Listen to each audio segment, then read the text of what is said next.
አገዛዙ የአማራ ወጣቶችን በየከተማው ያፈሰ ወደ ግዳጅ ውትድርና እየወሰደ ሲሆን በአንጻሩ የገዳዩ መንግስት አገልጋይ አንሆንም ብለው በርካታ መከላከያ አባል ወደ ፋኖ ተቀላቀለ። ዝርዝር ዘገባ አለን። የደጋው መብረቅ ኮር በሁለት የክፍለ ጦር ቃኞች ድል ሲያደርግ በሌላ ክስተት ጋሸና ከተማ ላይ የብርሃኑ ጁላ ሰራዊት እርስ በርሱ ተታኩሶ ሰብአዊ ኪሳራ አስተናግዷል። የግንባር መረጃ አለን። የወረይሉ ከተማ ከንቲባ የግል አጃቢ ለጥምቀት በዓል ባንዲራ ሰቅለሃል ያለውን አቶ ጥላይ ኃይሉ የተባለን የከተማዋ ነዋሪ በግፍ ረሸነ። ከቦታው መረጃ ደርሶናል። የሱዳን ጦር የኢትዮጵያን የአየር ክልል ጥሶ በመግባት የአየር ጥቃት ፈጸመ። እንመለከተዋለን። ሰላም፣ ጤና፣ ፍቅር የምንመኝላችሁ ውድ የበለስ ሚዲያ ቤተሰቦቻችን እናንተን ይመጥናሉ ብለን ያሰብናቸውን የተመረጡ የጥር 16 ቀን 2018 ዓ.ም የምሽቱን የግንባርና ወቅታዊ መረጃዎችን ወደ እናንተ ይዘን ቀርበናል። ሰናይ ቆይታ። ቅጡ የጠፋው አገዛዝ አምባገነናዊ ባህሪውን ቀጥሎበት የግዳጅ ውትድርና እየተገበረ ነው። ዳር ድንበር መጠበቁን ትቶ ህዝብን እየጨፈጨፈ የሚገኘው አገዛዝ አምኖ የሚከተለው ህዝብና ወታደር በማጣቱ አስገድዶ ወደ ማሰልጠኛ እያስገባ ይገኛል። ከመዝናኛ ቦታ፣ ከገበያ ቦታ፣ ከማህበራዊ ክንዋኔዎች ህጻናትን እያፈሰ ዓለም አቀፍ የጦር ህግን እየጣሰ ይገኛል። የብልጽግናው መንግስት አገዛዝ በጎጃም ወረዳዎች መንገድ ላይ ያገኛቸውን ወጣት እያፈሰ ወደ ስልጠና እያስገባ ነው ተባለ። ትናንትናና ዛሬ በቀጠናው ከተማ እንቅስቃሴ እንደተገደበ እንዳይታፈሱ ሰግተው ቤት ቁጭ ያሉ ወጣቶች መረጃውን አድርሰውን ነበረ። ሆኖም በድንገት የታፈሱና ለስብሰባ ብለው ከአዳራሽ ያስገቧቸው ወጣቶችን በማፈን ጭነው ወስደዋቸዋል። እንደማሳያ የጅጋን ህዝብ አዳራሽ ከሰበሰበ በኋላ ከ80 ያላነሱ ወጣቶችን አፍኖ ወደ ስልጠና ነው የምትሄዱ ከአዳራሹ አትወጡም ብሎ እንዳፈናቸው ተረጋግጧል። በተጨማሪም በምዕራብ አማራ ቀጠና ጥምቀትን ሲያከብሩ የፋኖን ስም ጠርተው ጨፍረዋል በማለት የብልጽግና ሰራዊት እያፈነ ይገኛል። እስካሁን በቡሬ፣ በፍኖተ ሰላም፣ በቢቸና፣ በደባይ ጠላት ግን በባህር ዳርና ደብረ ማርቆስ በርካታ ወጣቶችን በማፈን ላይ ይገኛሉ። በቢቸና ከተማ ያፈኗቸውን ሁለት ወጣቶች በአሰቃቂ ሁኔታ የገደሏቸው ሲሆን ሌሎችን ወዳልታወቀ ቦታ እንደወሰዷቸው አረጋግጠናል። በመሆኑም ከተማ ላይ ከብልጽግና ጉያ ስር የምትገኙ የአማራ የቁርጥ ቀን ወጣቶች ራሳቸውን ጠብቁ፣ ይህን ማድረግ ካልቻላችሁ ወደ ወንዶች ቦታ ተቀላቀሉ የሚል መልእክት ተላልፏል። በአንጻሩ የአገዛዙ ወታደር ወደ ፋኖ እያፈለሰ ነው። 7 የብልጽግና መከላከያ ሰራዊት አባላት ጥቁር ክላሽና በ14 በላይ ተተኳሽ በመያዝ ማረጉ ተማረ ክፍለ ጦርን ተቀላቅለዋል። ከአንድነቱ ብስራት ማግስት እየተናደ የሚገኘው የብልጽግና ወንበራት ጠባቂ መከላከያ ሰራዊት የ61ኛ ክፍለ ጦርና አንድ የ65ኛ ክፍለ ጦር በአጠቃላይ 7 አባላቶቹም ምኒልክ ዕዝ ላስታ ሳምነው ኮር ማረጉ ተማረ ክፍለ ጦርን ተቀላቅለዋል። የክፍለ ጦሩ አመራሮችም አቀባበል አድርገውላቸዋል። 7 ክላሽ፣ ከ1400 በላይ የክላሽ ተተኳሽ፣ 14 የእጅ ቦምብ፣ 7 የወገብና የደረት ትጥቅ በመያዝ የአማራ ፋኖን ብሔራዊ ንቅናቄ አፋብን ተቀላቅለዋል። ፋኖን የተቀላቀሉት የመከላከያ አባላት አክለውም የሀገሪቱ መከላከያ ተቋም የሀገር ዳር ድንበር ሉዓላዊነትን ከማስከበር በተቃራኒ የአማራን ህዝብ ለሚጨፈጭፈው፣ ለሚያርደውና አማራ ሀገር እንደሌለው ለሚያሳድደው የብልጽግና መንግስት ተባባሪ አንሆንም፣ ህዝባችንን አናሳዝንም በማለት ፋኖን የተቀላቀሉ ሲሆን በተደረገላቸው አቀባበል ደስተኛ እንደሆኑና ከዚህ በኋላ የአማራን ህዝብ ለመካስ እንደሚሰሩ ተናግረዋል። በተመሳሳይ ስቦ ማስከዳት ቀጥሎ ከአንድነቱ ምስረታ ጋር ተያይዞ በዛሬው ዕለት 2 የመከላከያ አባላት የቴዎድሮስ ዕዝ 201ኛ ኮር 54ኛ ክፍለ ጦርን ተቀላቅለዋል። ልንገራው ዘውድና አሸናፊ ተስፋ ከጠላት 25ኛ ክፍለ ጦር 6ኛ ሬጅመንት ሰዴ ወረዳ መሽጎ ከነበረው ካምፕ በመውጣት በዛሬው ዕለት 54ኛ ክፍለ ጦርን የተቀላቀሉ ሲሆን በአመራሮች አቀባበል ተደርጎላቸዋል ተብሏል። በግንባር ዜናችን የደጋው መብረቅ ኮር በሁለት የክፍለ ጦር ቃኞች ድል ሲያደርግ በሌሎች ክስተት ጋሸና ከተማ ላይ የብርሃኑ ጁላ ሰራዊት እርስ በርሱ ተታኩሶ ሰብአዊ ኪሳራ አስተናግደዋል። አፋብን ምስራቅ አማራ ቀጠና ምኒልክ ዕዝ የደጋው መብረቅ ኮር ቀኛዝማች ተበጀ ወርቁ ክፍለ ጦርና ንሻ ክፍለ ጦር የጠላትን ሰራዊት በመቀባበል ሙትና ቁስለኛ ምርኮኛ አድርገውታል። ጥር 16 ቀን 2018 ዓ.ም መነሻውን ከጋሸና አድርጎ ሲጓዝ በነበረ በጠላት ኃይል ላይ የተጠና ጥቃት የተፈጸመ ሲሆን ከጋሸና 5 ኪሎ ሜትር ርቀት ላይ በምትገኝ ገጣጢ ተብላ በምትጠራ ቦታ ላይ የቀኛዝማች ተበጀ ወርቁ ክፍለ ጦር ቃኝም በጠላት ሰራዊት ላይ 6 የደምሰሳና 9 ላይ ደግሞ ከባድ ቁስለኛ እርምጃ ሲወስድ አንሻ ክፍለ ጦር ቃኝ ደግሞ በአርቢት ምድር ሌላ በተያያዘ ደፈጣ ኦፕሬሽን ከቀኛዝማች ተበጀ ወርቁ ቃኝ ግስላዎች ለማምለጥ ተበታትኖ ሲፈረጠጥ በነበረ የብርሃኑ ጁላ ሰራዊት እስከ ነፍሱ ተማርኳል ተብሏል። ገጣጢት ላይ በተደረገበት የደፈጣ ቅጥቀጣና የአርቢት የደፈጣ መማረክ የተነሳ በጋሸና ከተማ አረፋድ ላይ የምርኮኛው ብርሃኑ ጁላ ሰራዊት መሃል ከተማ ላይ ላይ እርስ በርስ ተኩስ ልውውጥ እያደረገ ያረፈደ ሲሆንም በዚህም የእርስ በርስ ተኩስ በርካቶች ሙትና ቁስለኛ ሆነዋል። ሽንፈትንና ውድቀትን በተለይ ከአማራ የፋኖ አንድነት ማግስት በተፋጠነ ሁኔታ እያስተናገደ ያለው የጁላ ሰራዊትና የአቶ አብይ አህመድ ስርዓት ውድቀቱ እየተፋጠነ ይገኛል ብሏል የአማራ ፋኖ ብሔራዊ ኃይል አፋብን የደጋው መብረቅ ኮር ህዝብ ግንኙነት ክፍል። በዚያው ቀጠና የወረኢሉ ከተማ ከንቲባ የግል አጃቢ ለጥምቀት በዓል ባንዲራ ሰቅልሃል ያለውን አቶ ጥላይ ኃይሉ የተባለን የከተማዋን ነዋሪ ግለሰብ በግፍ ረሸነ። በደቡብ ወሎ ዞን የወረኢሉ ከተማ ከንቲባ የግል አጃቢ የሆነው ታጣቂ ጥር 14 ቀን 2018 ዓ.ም ምሽት 1 ሰዓት ከ45 ገደማ አረንጓዴ፣ ቢጫ፣ ቀይ ኮከብ የሌለው ባንዲራ ለጥምቀት በዓል ከተማዋ ላይ ስትሰቅል ነበር በሚል ሰበብ አቶ ጥላይ ኃይሉ የተባለን የከተማዋ ነዋሪ ግለሰብ ላይ ነጻ እርምጃ በመውሰድ በግፍ ረሽኗል። ነጻ እርምጃ የተወሰደበት እድሜው 35 የሆነ የወረኢሉ ከተማ ነዋሪ ግለሰብ አቶ ጥላይ ኃይሉ ጦር መሳሪያ ያልታጠቀና በንግድ ስራ ይተዳደር የነበረ ነው። በሌላ በኩል በጃማ ከተማና ሚዳ መራኛ መካከል ልዩ ስሙ ካራ ምሽግ የተባለ ቦታ ላይ አንድ ሾፌር በአገዛዙ ታጣቂዎች በግፍ የተገደለና አስከሬኑ ሜዳ ላይ ወድቆ የተገኘ ሲሆን የብልጽግና ታጣቂዎች ግለሰቡን በግፍ የገደሉት የያዘውን 70 ሺህ ብር ለመውሰድ መሆኑንና ግፈኛ ታጣቂዎቹም እንደሚታወቁ የአካባቢው ነዋሪዎች ገልጸዋል ያለው ምኒልክ እዝ ነው። ይህ በእንዲህ እንዳለ በሸዋ ደራ በንጹሃን ላይ በሽብር ጥቃት መፈጸሙ ተገልጿል። ዛሬ ጥር 16 ቀን 2018 ዓመተ ምህረት ጠዋት በሸዋ ደራ ጉንደ መስቀል ከተማ አቅራቢያ በንጹሃን አማራዎች ላይ ራሱን የኦሮሞ ነጻነት ሰራዊት ወይም ኦነግ ተብሎ በሚጠራው ታጣቂ ቡድን አሰቃቂ የሽብር ጥቃት ተፈጽሟል።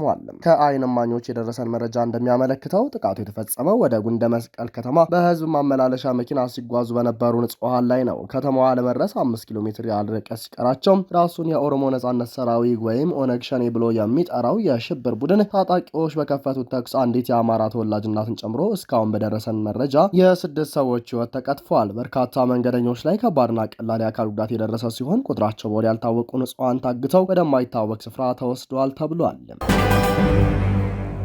የሱዳን ጦር የኢትዮጵያን የአየር ክልል ጥሶ በመግባት የአየር ጥቃት ፈጸመ። በጀነራል አብደልፈታህ አልቡርሃን የሚመራው የሱዳን መንግስት ጦር የኢትዮጵያን የአየር ክልል ጥሶ በመግባት በቤኒሻንጉል ጉሙዝ ክልል የአየር ጥቃት መፈጸሙን ምንጮች ተናግረዋል። በአብደልፈታህ አልቡርሃን የሚመራው የሱዳን መንግስት ጥቃቱን የፈጸመው የተቀናቃኙ የሆነው በሐምዳን ዳጋሎ የሚመራው ፈጥኖ ደራሽ ኃይል የሰፈረባቸው አካባቢዎች ላይ መሆኑንም ምንጮቻቸው አክለው ገልጸዋል። ጥቃቱን የተፈጸመው ትናንት ጥር 15 ቀን 2018 ዓ.ም ሲሆን ከሳምንት በፊትም ተመሳሳይ የሆነ ጥቃት ተፈጽሞ እንደነበር ተገልጿል። የሱዳን መንግስት ጦር የኢትዮጵያን የአየር ክልል ጥሶ በመግባት ጥቃት በፈጸመበት ወቅት ነውረኛው የብልጽግና አገዛዝ ደግሞ ከአረብ ሀገራትና ከቻይና ከነአብራሪዎቻቸው ባስመጣቸው የጦር ጀቶች እንዲሁም ድሮኖች ሰማዩም የኛ ነው በሚል ሐሰተኛ ዲስኩር እያስተጋባ ውሏል። የኢትዮጵያ ሰማይ በጎረቤት ሀገር ያሉ ታጣቂዎች ድሮኖቻቸውን እንዲሁም የጎረቤት ሀገራት መንግስታት የጦር ጀቶችና የሰው አልባ አውሮፕላኖች ያለ ከልካይ በኢትዮጵያ ሰማይ እየተሽከረከሩ ህዝቡን በቦምብ አረብ የሚገድሉበት ከሆነ ዓመታት ተቆጥረዋል። በአሜሪካ የስደተኞችን መሳደድ በመቃወም የንግድ ተቋማትን ዘግተው ነዋሪዎች አደባባይ ወጡም። በአሜሪካ ሚኒሶታ ግዛት በመቶዎች የሚቆጠሩ ተቋማት ተዘግተው በሺዎች የሚቆጠሩ ሰዎች ከባዱ ቅዝቃዜ ሳይበግራቸው አደባባይ በመውጣት የአሜሪካ መንግስት በስደተኞች ላይ የሚያካሂደውን ማሳደድ ተቃወሙ። በአብዛኛው የግዛቲቱ ክፍሎች ውስጥ ተቃውሞ የታየበት አስተባባሪዎቹ የአሜሪካ የስደትና የጉምሩክ ተቆጣጣሪ ተቋም አይስ የሚያካሂደውን ዘመቻ ለመቃወም ነዋሪዎቹ ወደ ስራ፣ ትምህርት እንዲሁም ለግብይት እንዳይሄዱ በረታቱ በኋላ ነው። አይስ በሚኒሶታ ግዛት ውስጥ ህገወጥ ያላቸውን ስደተኞች ማደን የጀመረው ከ6 ሳምንታት በፊት በፕሬዝዳንት ዶናልድ ትራምፕ ትዕዛዝ ከተሰጠው በኋላ ነው። መንግስት እየወሰደ ያለው እርምጃ የህብረተሰቡን ደህንነት ለመጠበቅ በህገወጥ መንገድ ወደ አሜሪካ ገብተዋል ያላቸውን ወንጀለኞች ለመያዝ ነው ቢልም ተቺዎች ግን ምንም አይነት የወንጀል ታሪክ የሌላቸው ስደተኞችና የአሜሪካ ዜጋ የሆኑ ሰዎች ሳይቀሩ እየታሰሩ ነው ሲሉ እየተቃወሙ ነው። ዓርብ ዕለት 100 የሚሆኑ ቀሳውስት በሚኒያፖሊስ አየር ማረፊያ የአየር መንገዶች በመንግስት ተይዘው ከሀገር የሚባረሩ ስደተኞችን ሳፍሩ የሚጠየቅ ሰልፍ ሲያደርጉም በፖሊስ ለአጭር ጊዜ ተይዘው ነበር። በአሁኑ ጊዜ በሺዎች የሚቆጠሩ የፌዴራል መንግስቱ ኃይሎች እየተካሄደ ያለውን ዘመቻ ለማገዝ በሚኒሶታ ግዛት ተሰማርተዋል። ዓርብ ዕለት ከዜሮ በታች የሆነ ቅዝቃዜ ውስጥ የተደረገው ተቃውሞ ሰልፍ እስካሁን የአሜሪካ መንግስት የስደተኞች ፖሊሲን በመቃወም በሚኒሶታ ካካሄዱት መካከል ትልቁ መሆኑ ተነግሯል። በርካታ የንግድ ተቋማት በሮቻቸውን ዘግተው ተቃውሞውን የተቀላቀሉ ሲሆን በስደተኞች ላይ እየተወሰደ ያለው እርምጃ በግዛቲቱ የምጣኔ ሀብት ስጋት መሆኑን እየገለጹ አሉ። የአሜሪካ የስደትና ባለስልጣናትና የጉምሩክ ተቆጣጣሪ ተቋማት መኮንኖች በሚኒሶታ ግዛት ውስጥ እያካሄዱ ባለው አሰሳ ምክንያት ነዋሪዎች ስጋት ውስጥ ገብተው ከእንቅስቃሴ በመቆጠባቸው ስራና ንግድ ቀንሶ ጫና መፈጠሩን የተቋማት ባለቤቶች ይናገራሉ። ስጋቱ የተፈጠረው መንግስት ህገወጥ በሚላቸው ላይ ብቻ ሳይሆን የአሜሪካ ዜግነት ያገኙና ህጋዊ ሰነድ ባላቸው የውጭ ዜጎች ላይ ጭምር በመሆኑም ተጽዕኖ መክበዱ ተነግሯል። የአይኤስ አባላት በግዛቲቱ መገኘት በርካታ የሚኒሶታ ነዋሪዎችን ያስቆጣ ሲሆን በዚህም ምክንያት እነሱና ሌሎች የፌዴራል መንግስቱ ባለስልጣናት በግዛቲቱ የሚያካሄዱትን ዘመቻ ተቃውመዋል። ከቀናት በፊት በግዛቲቱ የሚገኙ የትምህርት ቤት ባለስልጣናት እንዳሳወቁት ተቆጣጣሪዎቹ እድሜያቸው ከ5 እስከ 17 ዓመት የሚደርሱ ተማሪ ልጆችን ሳይቀር ይዘው ወስደዋል። በአሜሪካ የቢቢሲ አጋር የሆነው ሲቢኤስ እንደዘገበው ደግሞ በደቡባዊ ሚኒያፖሊስ ከሰነድ አልባ አባቱን ጋር በመኪና እየሄደ የነበረ የ2 ዓመት ህፃንም ተይዟል። በሌላ ዜና ቻይና በአሜሪካ ላይ የደህንነት ስጋት ከሚደቅኑ ዋነኛ ሀገራት መካከል እንደማትቆጠር አዲስ የመከላከያ ሰነድ አሳይቷል። የአሜሪካ መከላከያ ሚኒስቴር ፔንታጎን ያወጣው አዲስ የብሔራዊ መከላከያ ስትራቴጂ ከእንግዲህ በዋነኛ የደህንነት ጉዳዮች ላይ ቻይና ቅድሚያ የሚሰጣት ሀገር እንዳልሆነች አመላከተ።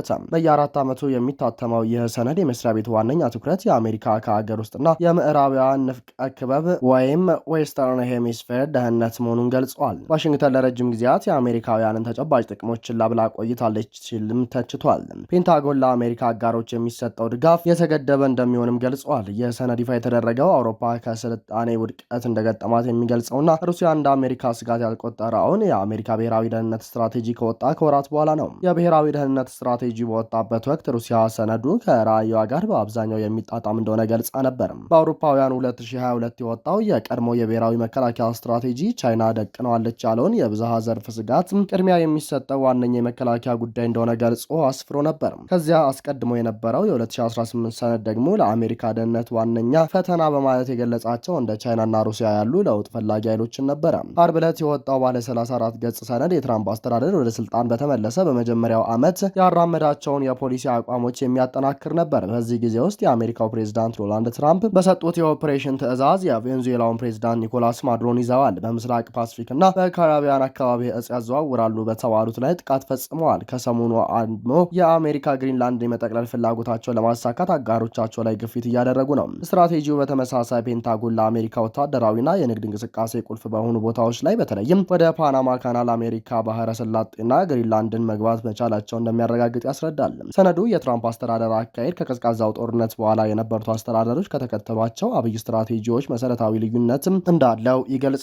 ስትራቴጂው ከኢትዮጵያዊ ሀሳባዊነት ወጥቶ ወደ ጠንካራ ተጨባጭ ገብቷል ሲሉም አክለዋል።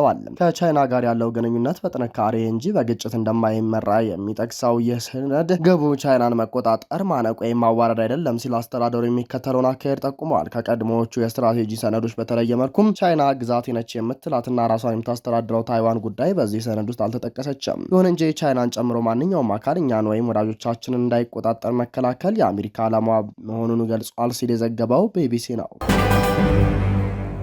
ክቡራንና ክቡራት አድማጭ ተመልካቾቻችን ለሰዓቱ የነበረን የዜናና የመረጃ ስርጭታችን ይህንን ይመስላል። ጤና ይስጥልን።